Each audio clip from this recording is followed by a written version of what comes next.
कर्ण पिशाचनी का नाम उस पुराने थाई गांव की तंग धुंध से भरी गलियों में गूंजता था।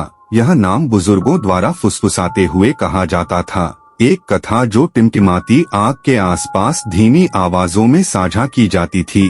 कहा जाता है कि कर्ण एक शक्तिशाली जादूगर था जिसने सदियों पहले काला जादू किया था, लेकिन उसे उसी के विश्वास पात्रों ने धोखा देकर मार डाला था। उसकी बेचैन आत्मा गांव को कभी नहीं छोड़ पाई, अपने मरने की सांस के साथ डाली गई श्राप से बंधी हुई।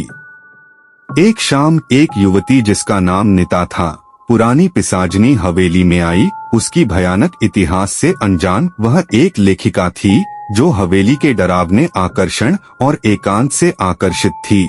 ग्रामीणों ने उसे चेतावनी दी, लेकिन नीता हमेशा अंधविश्वासों के प्रति संदेहपूर्ण उनकी चिंताओं को एक विनम्र मुस्कान के साथ टाल गई। पहली रात शांत थी, लेकिन नीता को एक अजीब बेचैनी महसूस हुई, जैसे अदृश्य आंखें उसकी हर हरकत को देख रही थीं। उसने इसे पहली रात की घबराहट मानकर नजरअंदाज कर दिया और जल्दी सो गई। जैसे ही वह सोई, उसने एक आदमी को सपने में देखा जिसकी आंखें खोखली थीं और उसकी आवाज बर्फ की दरार जैसी थी। एक प्राचीन भूले हुए भाषा में फुसफुसा रहा था। वह पसीने में भीगी हुई जागी, उसके मन में वह शब्द गूंज रहे थे।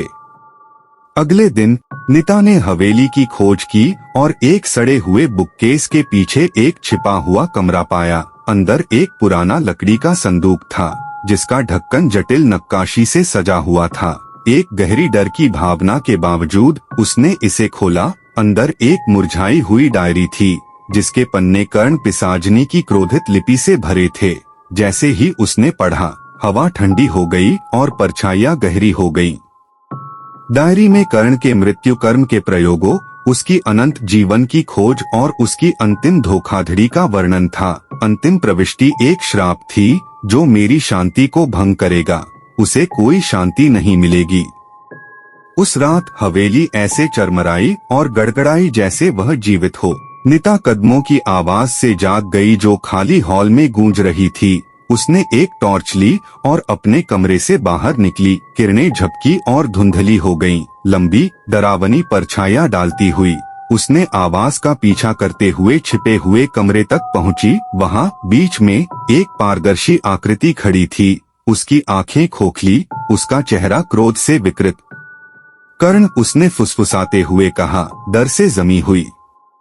आत्मा की नजरें उससे जुड़ गईं और अचानक नीता ने एक ठंडा हाथ अपने दिल पर महसूस किया। तुमने अतिक्रमण किया है, आत्मा ने कहा। उसकी आवाज उसकी रीढ़ में सिहरन भेज रही थी।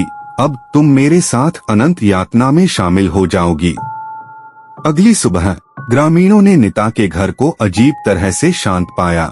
जब वे अंदर जाने की हिम्मत जुटा सके, उन्होंने उसे छिपे हुए कमरे में मृत पाया। उसका चेहरा भय के मास्क में जड़ा हुआ था। डायरी उसके पास पड़ी थी, उसके पन्ने खाली, जैसे शब्द हवा में गायब हो गए थे। उस दिन से ग्रामीणों को बेहतर समझ आ गई थी। उन्होंने जान लिया था कि कर्ण पिशाचनी के श्राप से छेड़छाड़ नहीं करनी चाहिए।